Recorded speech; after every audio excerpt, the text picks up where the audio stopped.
It's the Security Weekly News. It is episode 468. It's the week of 13 April 2025. We've got QUBIT AI, Recall This, Defender, Tycoon, Slopsquatting, Feng Mengleng, Aaran Leyland, and more on the Security Weekly News. This is a Security Weekly production for security professionals by security professionals. Please visit securityweekly.com/subscribe to subscribe to all the shows on our network. We interrupt our program to bring you this important message. It's the show that keeps you up to date on the latest security news twice a week. Your trusted source for accurate security information and expert analysis. It's time for the Security Weekly News. Imagine a world where every threat, ransomware, supply chain attacks, zero-day exploits, is stopped before it can even begin. ThreatLocker makes that world a reality with a zero-trust approach to cybersecurity. By giving you granular control on every executable that can happen in your environment, ThreatLocker protects your business around the clock. No more guessing, no more gaps, just rock-solid protection that keeps your operations running smoothly and your data secure. Discover how ThreatLocker's least privilege approach can safeguard your organization against known and unknown threats. Take the first step toward total peace of mind. Visit securityweekly.com/ThreatLocker today. All right, I'm Doug White, and it's the Security Weekly News. Don't forget to hit like, subscribe, and leave a comment, or I make one call to the IRS, and that is it for you and all your hoarded clicks. Wonder what you call swatting using the IRS. I mean, it's like a different thing, right? It's like teams of armed accountants drop from a helicopter and audit you on the front porch while your neighbors peek from behind curtains, tentatively, secretly cheering for the CPAs smacking you around with adding machine tape rolls. I've thought about that way too much. But it is tax day in the United States. It's the day we send in our returns with that check that might cover the cost of a roll of toilet tissue for the Pentagon or something like that. Probably not even that much. But, you know, it's tax day. Yay, so people will be queuing up at post offices everywhere. Security Weekly listeners save $100 on their RSAC conference for 2025, the full conference pass. RSA conference will take place April 28th to May 1st in San Francisco and also on demand. To register using our discount code, please visit securityweekly.com/RSAC25. That's securityweekly.com/RSA25 and use the code 5U5SEC Weekly. We hope to see you there. I will be there. A lot of the rest of us will be there. So if you're going to be there, be sure and come by. All right. I know. I keep going on about this. I remember the first time my daughter rode an adult roller coaster. I don't remember how old she was. She was really tall, so she could ride adult roller coaster, and she really wanted to ride one. And about halfway through that particular roller coaster, it actually goes up this really like almost vertical incline and stops, and then it falls backwards, and then it goes all the way back through the whole track. And when it stopped at the top of it, I looked over at her, and she was going, "I don't like it, I don't like it, I don't like it." And I was like, "Too bad." And that's kind of how I feel dealing with Microsoft now. So Microsoft is now calling Recall. Yeah, you know, I've talked about it before. They're calling it an opt-in Windows feature. And the fact that it wasn't opt-in from day one is scary in and of itself. The fact that they thought, we'll just roll this out and they'll be forced to use it. And, you know, and of course there was a huge outcry. But I wonder how long it's going to be after they roll it out that it constantly defaults to opt in. And if you opt out, is constantly like every time you log in, trying to get you to enable it, you know, a la Windows Edge or something like that, you know, and them trying to get you to set their browser as a default. So, and now if you probably know, but if you don't know, Recall is a new system component that's going to take a screenshot of your desktop every few seconds and put those in a database, which is supposedly stored locally and completely secure. And it's going to analyze them so that you can search those things later. I don't really understand why I need that, but apparently they are absolutely certain that we do. Now, they assure us that it will all be perfectly safe because they have never, ever put out, you know, any security updates or flaws, you know, or anything like that in any of their stuff. You know, and how much storage and processing power is this thing going to use? Yeah. Now they said you can pause it at any time. So, it'll be one of those things where every day you log in, you have to click, no, I want to remain opted out. And oh yeah, please pause it anyway, because it may be running even if I click pause. Yeah. And you have to have been authenticated with Windows Hello. It's supposedly all encrypted and all this stuff. But recall is now rolling out to all Windows 11 insiders who are running there's a specific build you have to be running. So if you want it, you can get it now if you're an insider. I probably we're all going to get it, like it or not, on Windows platforms that we have. Now, as I've said many, many times, I don't want this, I don't need this, and I don't like this. But Microsoft says, "Oh, you're so wrong." So when it first came out, even they had to recall it, and, because people said, "Oh, this is a nightmare," and they found out that it wasn't filtering sensitive information. Then they had to recall it again to make it opt in, because it was just going to be automatically added. So, what will the next recall be? A compromise of all your data, finding out that the AI is uploading everything to China, who accidentally is selling the whole collection to a guy named Bert with an account in Dubai. I mean, what could go wrong, really? And mostly, I don't like it. I don't like it. I don't like it. So there. Well, since I'm bashing Microsoft today anyway, although this turns out to be not so much bashing, apparently Defender, which is their endpoint protection that we're all familiar with, that's always screaming to be enabled and whatever. It is, and it's built into Windows. They're testing a new capability that will block traffic to and from undiscovered endpoints to thwart attackers' lateral movement attempts. Okay. My initial reaction to this was negative, because that's just, I don't know. It's always my initial reaction to Microsoft. Sorry, Microsoft. I don't know.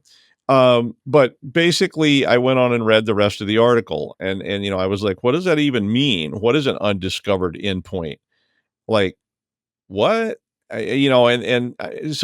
I immediately started getting these sort of bad vibes about this is going to automatically block off a bunch of stuff in my network and I can't get into it. And then I saw, things with that Defender's not installed. And I'm like, oh, this is another tactic to get you to install it. But then I kept reading. So hang in there. The idea of this, and I like it, is to automatically block somebody from lateral movement to a printer or a router or who knows what. It says they will block undiscovered devices or devices not onboarded to Defender for Endpoint, which I immediately got negative about. I was like, okay, so this is one of those kind of things. But then I kept reading. So basically, you either install Defender on that device, if possible, or you have to go into Defender, the control, I guess, and allow it, or just let it be blocked. So it's sort of defaulting to zero trust, which is a good idea. I mean, I think. And I mean, Windows stuff likes to talk to each other and share information. So I guess if some unknown node pops up, then you're going to get notified about it. And people say, I can't print. And then you can decide whether or not you want to allow that. So you get the review. Then I'm okay, because it starts to feel more like zero trust. But initially I thought it was just a way to get you to install Defender. Sorry, after all those recall announcements and how they just keep telling me how much I need this, I'm just cynical about Microsoft for a few hours after I read a recall story. Well, what do you do when you call 911 and you get an ad for Fredo's private company with introductory plans as low as $4,999.99 per call? If you'd like to use a credit card to get assistance, please enter it now. The minute I saw this story, I started thinking about William Gibson's ethos, where, eventually the government is just sort of a joke and everything's private corporations, everything's run by private corporations. If you need medical care, you don't work for a corporation, you have to pay as you go. If you need police support, you call, what was it called? Uncle Who's or something like that. And, they, you work for them. So they provide you with private security. And if you don't happen to be lucky enough to have a corporate job like that, well, you can buy a short-term one-off plan or a long-term plan or whatever out of your pocket.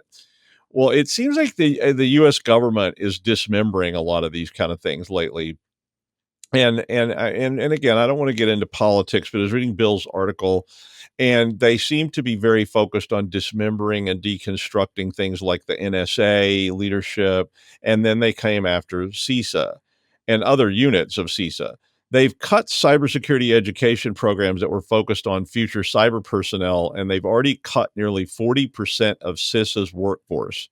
Now, CISA in turn had to turn around and cut about half of the MS-ISAC funding, which means that state and local agencies' ability to disseminate threat intel is reduced. So basically, you're on your own. And Bill's article focused on private sector partnerships and having these it was very upbeat, Bill. It was, and that's good. It was about private industry basically building private partnerships and do their own cooperation and develop their own consortium, since Washington is basically hell bent on dismantling every safety net that exists.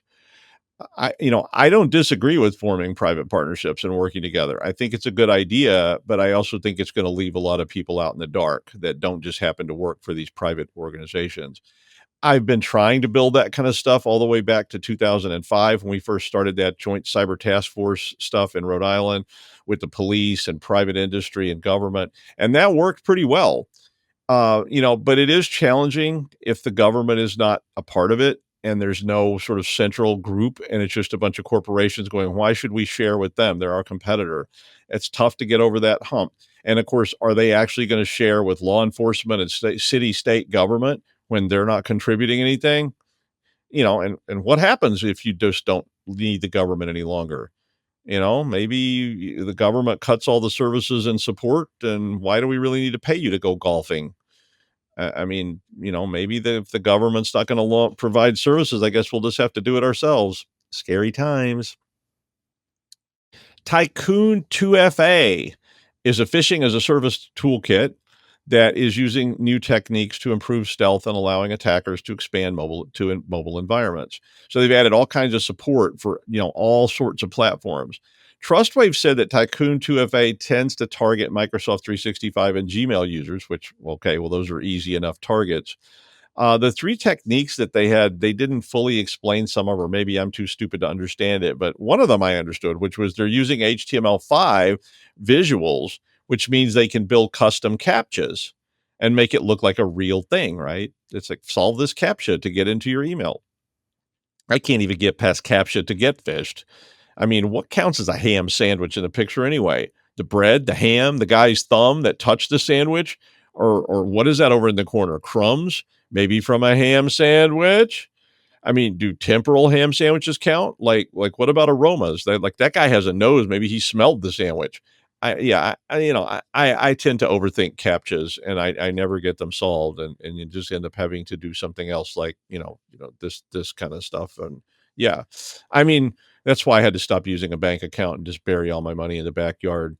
But they also were using Unicode and proxy-based obfuscation, which means that it's harder to see what's being done, and that means it can sneak through. And it said they used anti-bugging behaviors to hide malicious actions. They didn't really seem to specify what that meant. That was the part I didn't really understand. I mean, I get the concept. I just didn't really know what the details were.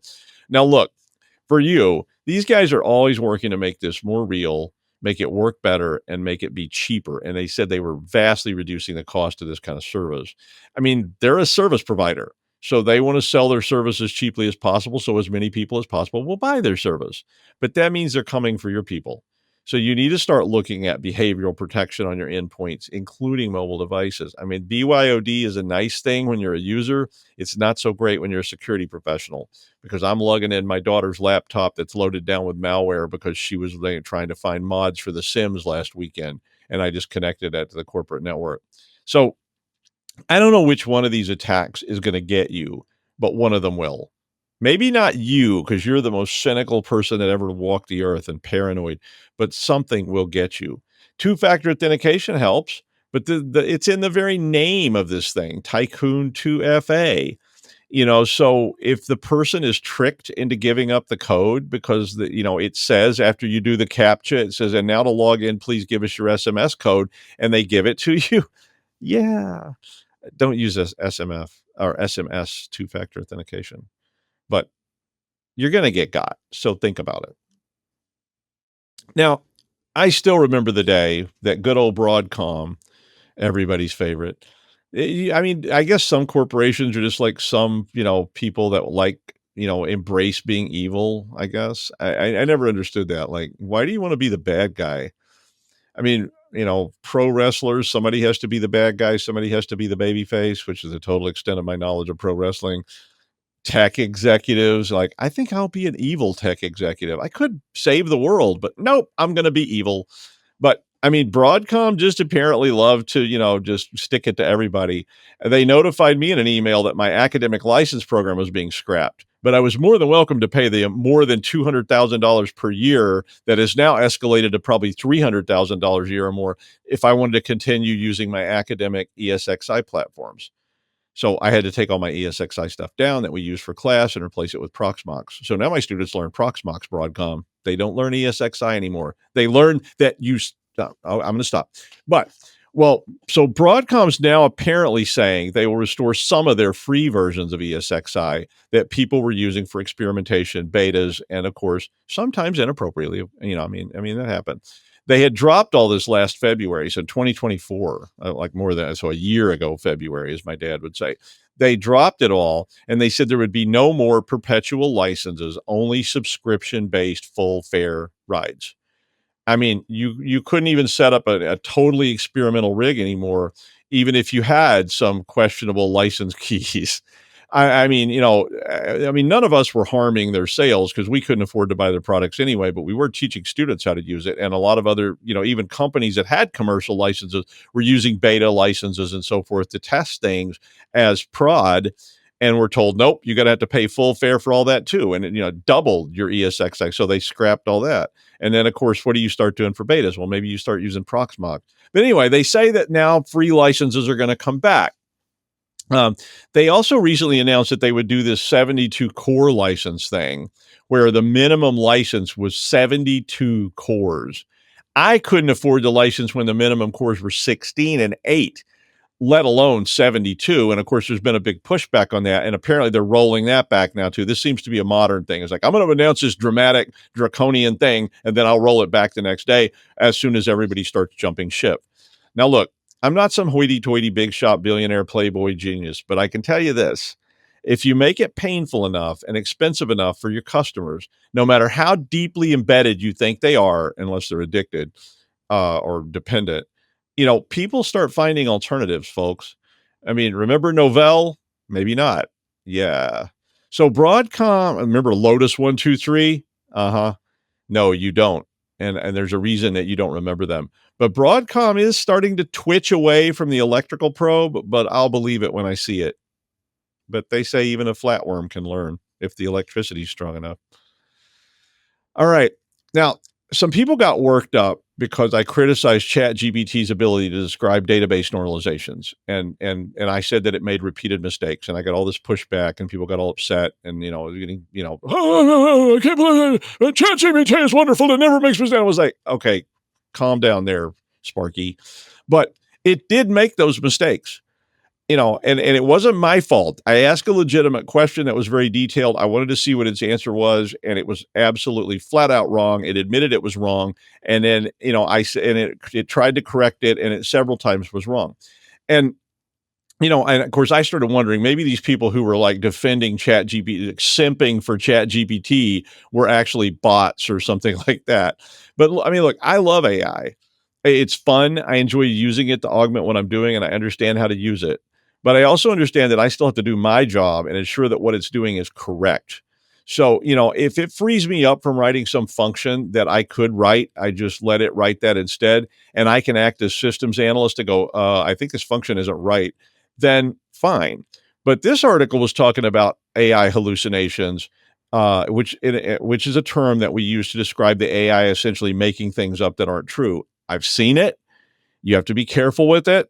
But this article started describing something they call slopsquatting. I have no idea where this name came from, but it kind of sounds like what happens when you had that warm sushi leftover on a discount at the music festival and you kind of wondered why they were giving it away so cheap, and later you found out why. But anyway, in this context, slopsquatting means the AI hallucination is when the LLM is recommending or referencing a fictitious package in your code.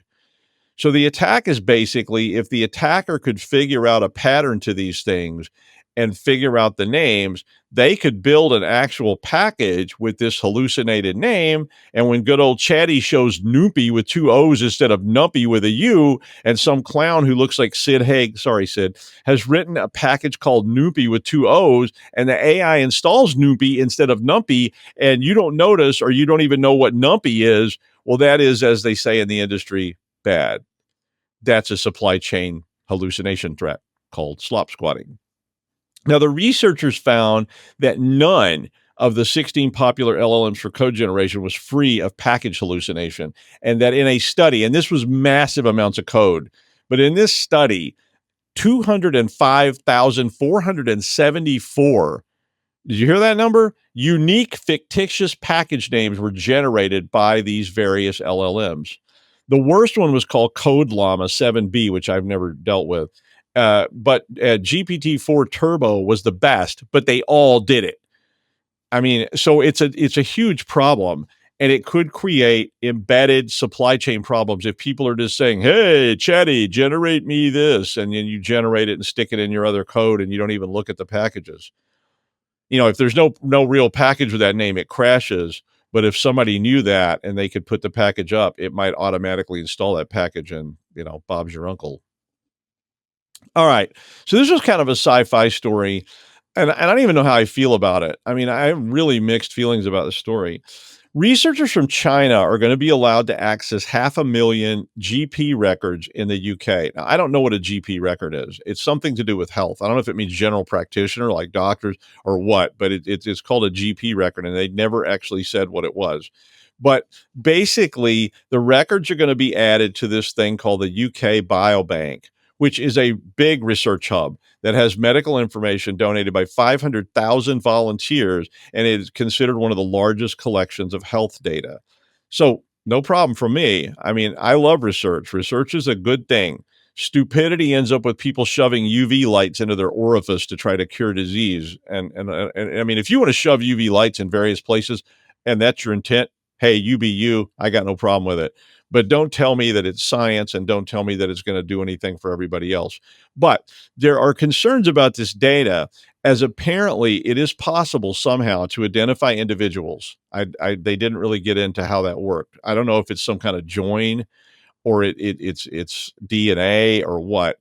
Now, they said names and ages and addresses and stuff are stripped off. I don't think ages, names and addresses were stripped off the data.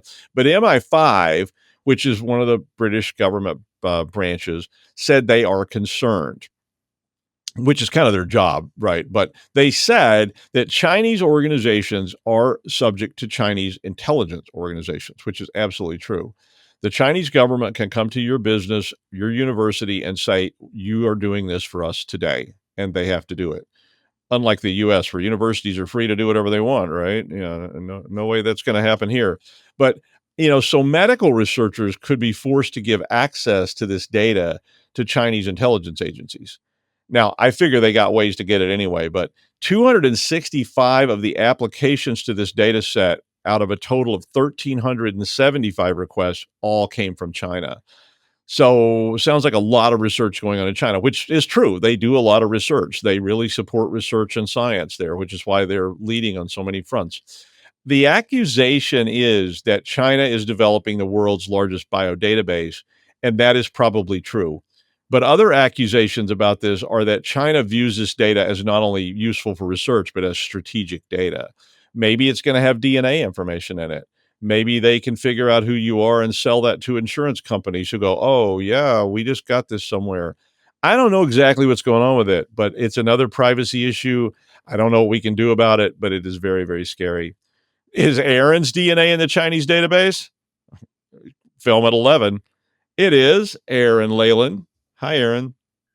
I'm sure my DNA is all over China, and China is the biggest. Yeah, but that's for a whole different reason. I didn't want to say anything, but you always I said it. It's like we should just sit here and let you sort of take the piss out of me for 10 minutes. That'd be fun. But that'd probably get us more listeners and viewers. And we're not going to do that. We love you. Some people on LinkedIn would really enjoy that. I'm sure. Yeah. Your studio's looking amazing these days, by the way. I'm loving the new lights and stuff like that. And Yeah, it's fun. your little voice equalizer thing in the back. That's pretty cool as well. Gadget center. Yeah, boy, that what the older men need: gadgets and whiskey and cigars. I know. I was looking at how could I buy like a tape deck, like an IBM tape drive to sit back there and just have it turning, but they were really expensive. People Reel collect to them. reel. That'd be amazing. Okay, Well, I have a reel to reel. No, yeah. go ahead. Do your story. You do. There's one in this old. There's one in the old studio. You probably have it. Okay, That's mine. It is yours. We should use it. We should record the show on it. Okay. I've been really doom and gloom recently all over LinkedIn, but you really need to listen to this whole part of the show. It's of utmost importance, not just to you, but to your kids. And the article comes from Suleiman, the co-founder of Google DeepMind, who's the CEO of that Microsoft AI stuff. And so I'm going to go into some quotes that he said recently first. And he believes that people are too tied up in the day-to-day of AI and failing to reckon with its possible long-term impacts. And this is true. You need to be thinking 5, 10, 15 years, whether you're going to have a job, whether you're going to be on a universal wage, whether your kids are actually doing something at school that's going to be required. Doug just talked about GPs, general practitioners. They do a little bit more time at doctor school, and they're the ones that you sit in front of and tell them that you've got a sore throat. Well, to me, they're probably going to be the first doctors and medical professional that disappear because the computer's going to do it, right? So the article comes from Business Insider Africa, because that's where I get all my news. And as I said, it's from the CEO of Microsoft AI. So he's emphasizing the importance of preparing for future job markets. And this is important. Why, you say? Insight into future job trends, and it sheds light on the evolving job landscape. Particularly, I went into roles that will be crucial by 2030, emphasizes on core skills, and we'll go into that in a minute: AI, big data, technology literacy. Funny enough, creative thinking, resilience, analytical thinking, leadership, and social influence, all about the social influence, and Doug is my biggest social influence. But the most important part for me is young professionals and people that are just about to select what subjects they do at school, even before, like in high school, even before they get to university. Is there any point in doing some of these degrees when there's not going to be jobs for them? Well, okay, we'll go into it. But anyway, it provides a roadmap for acquiring skills and experiences. Okay, some quotes from him. He thinks day-to-day workflow just isn't going to look like this in 10 or 15 years' time. And that was on a big technology podcast. He says it's going to be much more about managing your AI agent, looking at it to do things, checking on its quality, of course, its veracity, because AI can make you look stupid. If you're not smart enough to check the veracity of the output, get feedback, and get into a symbiotic relationship with it, it's going to make you look stupid, right? He's really optimistic about it, and obviously, as we all do, expects the pace of innovation to increase. But, right, the most important part: children best prepare themselves, or you best prepare them, to inherit a changed world. He suggests that people play with the models that are available, sort through the noise, and anybody curious should experiment with the models themselves. As I said, he expects it all to include everyone should have a symbiotic relationship with AI. So what I've done to help is I've pulled out the most important, according to the article and something else that I was reading, the most important jobs for 2030. And some of them are going to resonate with you, right? AI and big data, you need to get the education for this, pursue degrees or certifications in computer science, data science, machine learning or related fields. Look at skills, strong programming skills, although I do talk about that. You need to see how it all goes together, and you need to be able to read it afterwards. So it's important, even if the AI makes it, you need to be able to read it afterwards. Otherwise, you're going to have all them issues that Doug just talked about a minute ago.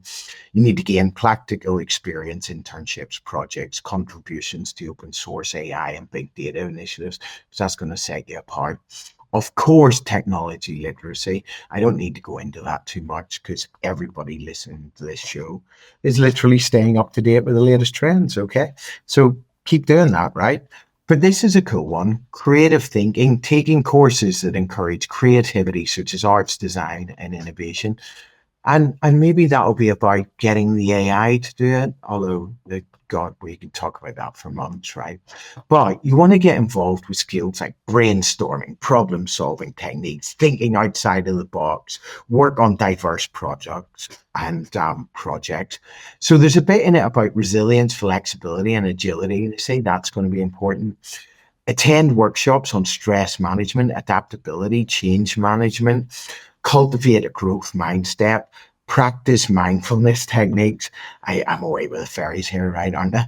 But seriously, take on roles that require quick adaptation to new situations and environments and make that comfortable. Of course, the next one, analytical thinking. Get into that, statistics, economics, skills. A big one, leadership and social influence. Look, be a leader of tech teams. You want to be a leader. Okay, I'm going to run through this really quick for balance, but here are the top 10 jobs that are less likely or are just going to disappear altogether. Data entry clerks, AI is going to do it. Bank tellers, machines are going to do it. Travel agents, LLMs already do it. They're amazing. Cashiers, well, there's a bit of a kickback about cashiers over here and cashier and basically machine cashiers asking for tips. That's all a bit weird. I like a person. Telemarketers, well, they should all get in the bin anyway. Assembly line workers. I did that when I was 18 as a part-time job. It was horrible. It says security guards. I want a person, not Robocop. No, I want Robocop. Anyway, accountants and auditors, let's just get rid of them. They're boring anyway. It says postal workers, but with Amazon and stuff like that, it'll just be package delivery. So there won't be letters, there'll be packages. Typists and word processors. Is that not going anyway? And anyway, speech to text is brilliant now. Anyway, back to Dr. Doug, sometimes referred to the postman that always rings twice. Dr. Doug. Ooh, I got compared to a Jack Nicholson movie. Cool. That's a good movie. Sort of. It's not as good as Chinatown, but it's not as good as Five Easy Pieces either. But yeah, I like Five Easy Pieces a lot. People never think about that because Five Easy Pieces sounds like a Western, but it's actually about a pianist. And it's also the movie where that hold it between your knees line comes from. So yeah. All right. Thanks, Aaron. So I believe a moment is coming. And the moment may be the equivalent of the invention of gunpowder, or that moment when somebody realized that taking a dead rat and sticking it into a fire tasted marginally better than the raw rat, that kind of thing. And, and that leads to sort of a sea change. There's this old Chinese proverb, not that one, which is totally made up. This proverb says, it's better to be a dog in a peaceful time than a man in a chaotic one. This is an actual one. And this is attributed to Feng Mengleng from the 16th century. I was going to try to read it in Chinese, but yeah, it sucked. I read it, listened to it, played it back, and went, yeah, nobody will even know what I said. So it was horrible. But anyway, I think that the coming thing, like a Jersey path train with googly eyes on the front, is steaming towards us. And it may be the combination of AI and quantum. So both of these are things that are developing rapidly. Now, AI is currently being limited by hardware and electricity. We have all those problems. Quantum's being limited by the tech currently. It's just a matter of finding a way to get enough qubits and make them persistent and accurate enough and get the error correction working properly. Now, in traditional neural nets, like the ones Lou used to write, you're hitting these issues with memory speeds and bus speeds and all these things, because every time the neural net makes a decision, it has to reach into memory, pull something out, look at it, put it back, and do all this stuff.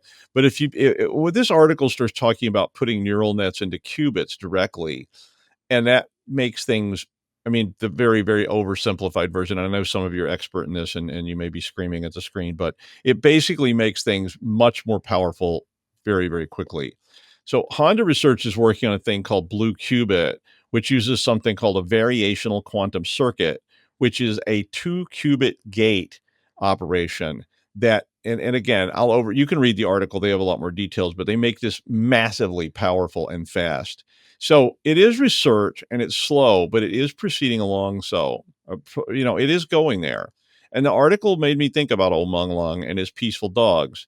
I mean, he wrote a lot of those sayings, but this was the one about interesting times. So it may be time that you should be thinking about this and where this goes for you and your organization in, say, the next 3 to 5 years, because it may happen faster than that. And it is going to be one of those moments like the Industrial Revolution, when the steam engine was invented, or combustion engines, or even when, computers became small enough that we could all have one. So it is interesting times. That's not Chinese, so don't tell people it's an old Chinese saying. It was not. But the one about peaceful dogs and chaotic men, that's a Chinese saying. I will be hosting Paul's Security Weekly tomorrow night. And no, it's not a Dick Sargent situation. So if you don't get that joke, well, maybe I'll explain it on the show, which would make it not a joke at all. But be there. Aloha. Another dated television reference. I don't know. That's the theme today. Anyway, that's the news. Thank you, Aaron. Hope to see you next time on the Security Weekly News.